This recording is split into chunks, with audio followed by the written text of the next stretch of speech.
everybody, this is James of The Game Won't Play Itself, and welcome to TGWPIS FC.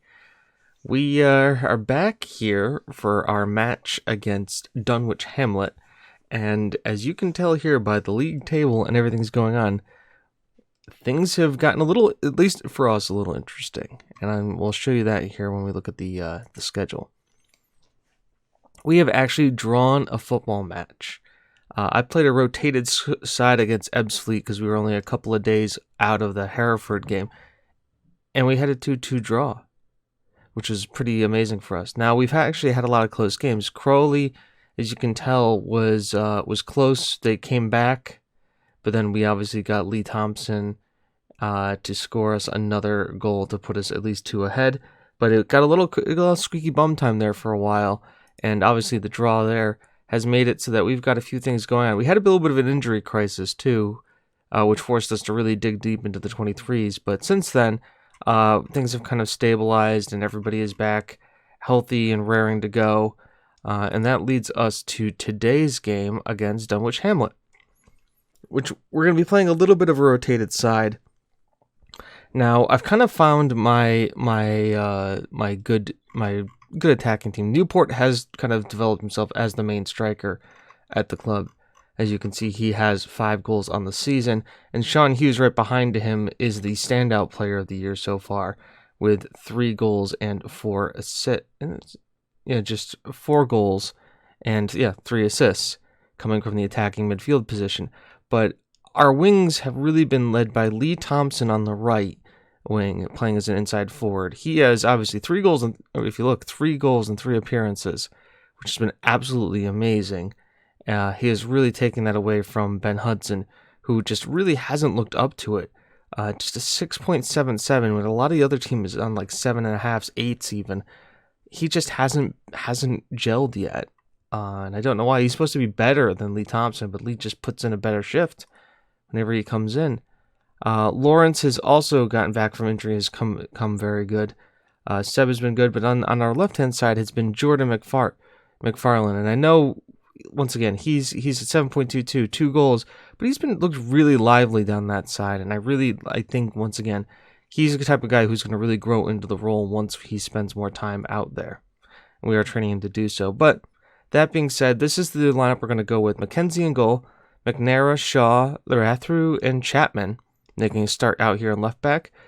Macamelli, who played while our buddy Lawrence was out, played very well. And I'm with a goal and 2 assists, and that goal was like a 30-yard out volley. I'm really happy to have him as a backup here, and he's actually apparently at the same playing level as Joey Keating, who signed a new contract, is going to be staying with the team for a while. And Randolph Knight also got some appearances and looks to be very, very good as well, and I like rotating him in when I can. Just developing very well. We may have to think about giving him a new contract soon, too. And we have Hudson, who's making a start here because we played a game not 2 days ago. On the left, Wheeler on the right. Not as much playing time as he got as last year, but still a very good player and has put in shifts when he has come in. But usually it's been with like 10 minutes left in the game, so you really can't see him affect the game too much when he's there. And Hughes behind Newport. Our bench is going to be Thompson, Shea, Lawrence, McFarlane, and Eddington. Another one I really kind of liked and I want to talk a little bit about is that David Lynch has just been, he played 1 game for us, came on and made an assist, and it was a penalty, but he's just developing very nicely, and he's going to be very fun. A pacey, 6-foot-tall guy who can finish. I can't wait to kind of bleed him into the team a little bit further down this year when we start looking at a cup run. But this is the team that we're going to use. We'll submit it and see us play Dunwich Hamlet. Now, we actually have played them before. I believe it was in the FA Trophy, and we beat them. So they are playing a very similar role to us. Dressing room. Let's go out and show them the reason why. Our typical, let them know we all have faith in them. They all absolutely love it, and we'll begin the kickoff. And here we go.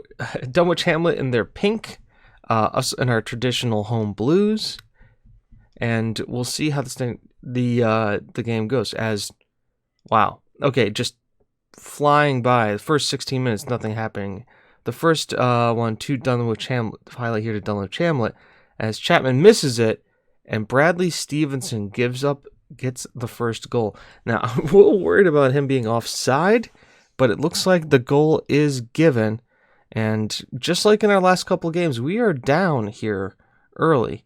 As Chapman should have made the tackle. I really don't know if he was onside or not. I don't know if they're going to show us the lines here. I guess he was. But that leads us right to kickoff here. We'll see what we can do as Newport finds his way through one-on-one with the keeper and immediately fires back. Just right from the get-go. Kick back to Simon, who just hoofs it. Kidding to Simon, who just hoofs it forward. Newport beats his man, is right there, rounds the keeper, and puts it away. And I think we found our new Tyler Hancock. He's not 6'7", but he is 6'6", and definitely plays a lot like him. As free kick here, and Ben Hudson finally gets a goal. His 4th appearance with the club, rises highest, uses his height to score. Beautiful free header, right past the keeper. You figure he probably should have done a little bit better, but that's all right. Hughes, another assist from a free kick, and now we're 2-1 up.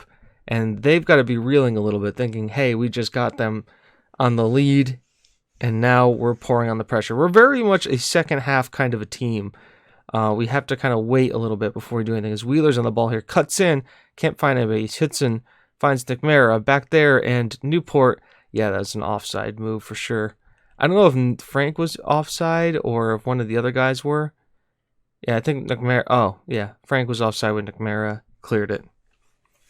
I thought the other guy, McNamara, was offside when the pass came to him, but no harm, no foul. Smith is here to clear. And finds Wheeler onto Newport. Hudson, can he find a second? That's a hell of a shot from him. Alex Chapman has been quite error-prone today. Oh, I haven't noticed. I think he may be a little bit out of his depths now. As Ketting finds it into Wheeler, who finds his first goal of the season. And our backup wingers are finding the net with relative ease now. And it was a bit of a struggle early on in the season. Newport's shot's blocked. They send it back out to Ketting again, who finds Wheeler, who heads it home. And we get our 3rd of the match. And looks like more before the halftime, too. As a direct free kick here. Hughes is on it. Looks to curl it in. He just goes for a goal and scores it. His 5th of the season. And now we're really cruising. He just bends it around the wall. Keeper just looks like what just happened. Hughes is absolutely insane. He's scored a couple of great free kicks. I mean, we saw the goal of the year last year. As we look to pour it on more at the end of halftime, as Hudson makes a great run, finds Marinano for his 2nd of the season. And man, we are really showing Dunwich Hamlet something here at home. Misses the tackle, dribbles past 2 guys, and Marinano is right there to poke it home. So we're 5-1 up at the break. 59% possession to 41. Less fouls. They've only had 2 shots on target. Obviously 2 shots, 1 on target. We obviously know which one went in. I'm very pleased with what I just saw. Oh, I'm far from... Yeah, okay, we're going to walk away from that. As we're on the ball here to start the second half, as Wheeler finds Ketting. Ketting cutting in. Can he find a shot? He does. Bends it just wide of the mark. And we still stand at 5-1. Now, I think because we're so high up, we should start getting some of the other bench players in here who haven't been playing too much. And that's something I've been trying to do, is really mix in the players this season to try and, number one, not have as much fatigue as we've had in the past. As I'm going to get Gavin Shaw off for Eggington. Do I have... I don't... Oh, I do. All right, so we're going to move McNamara over here. I'm going to take Chapman off. He has been pretty error-prone today. McNamara will play as an inverted wingback just because of the footing. And I think we just leave that as is for right now. I don't want to take any of the guys off. Hughes is a bit tired.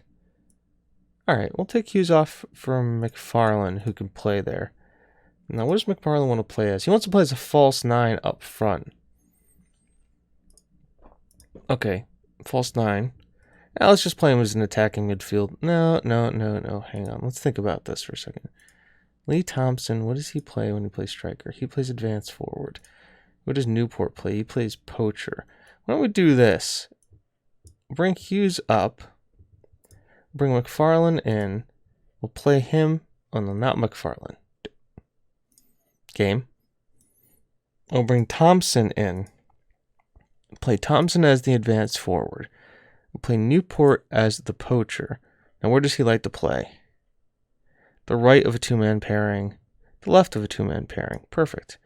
So, poacher and advanced forward. And we'll just play like this for the last, 30 minutes of the game? A little early to be making all the substitutions, but we've been dominating the midfield so much between Kading and Malamachi, that it's definitely worth trying to make it. And a 5-1 lead, I think, is good enough. As Newport it gets on the ball here, drills past multiple guys. Can he find the shot? He can't. Keding looks to be trying to be the first to get there as Benares has to make the clearance. I mean, 6,000 people at the stadium today. That's got to be a high for us in the league. Free kick, McKenzie right there. Peterson, does he make the save on that? I think he does. And hell of a save for him. Keeps the scoreline, though one score probably wouldn't be anything. I'm going to tell them to concentrate because some of them looked uninterested, confident, interested. All right, McKenzie's back in there. McNair looks overwhelmed. All the guys we brought in are just uninterested because they're being brought in a game that means absolutely nothing. All the fireworks in the first half, just holding out on the second half. There we are. Ben Hudson gets player of the match after me berating him for having a difficult time. Gets a goal and an assist. Everybody plays really well. I'm very happy with the way you played. Everybody else is happy. And there we go. With a game in hand, we go top of the table on goal difference against Bradford City and Harrogate. And we're going to tell Ben Hudson he was superb. Really happy with him. Oh, I guess we're turning the press. I'm delighted with the win. He's an outstanding player. I'm pleased and remain confident in keeping with the club. I made a commitment to that style of soccer. All right. So this brings us now to where do we come back? Well, ahead in the league, I think we're going to come back here for the FA Cup fourth qualifying round. The draw will happen somewhere between now and then we'll come back for that FA Cup game. Maybe Bournemouth will do a double live com, but there's a lot going on here. And we also have the FA Trophy, but we don't have to worry about that until December. So that's kind of nice where we can really focus on the league and get ahead thing. We actually have a game here on television. That's very interesting that we actually have a televised game against Bromley. Who knows, maybe that gets changed. But anyways, I've been James with The Game Won't Play Itself. This has been TGWPIS FC. I look forward to talking to you all soon. Have a good one. Bye-bye.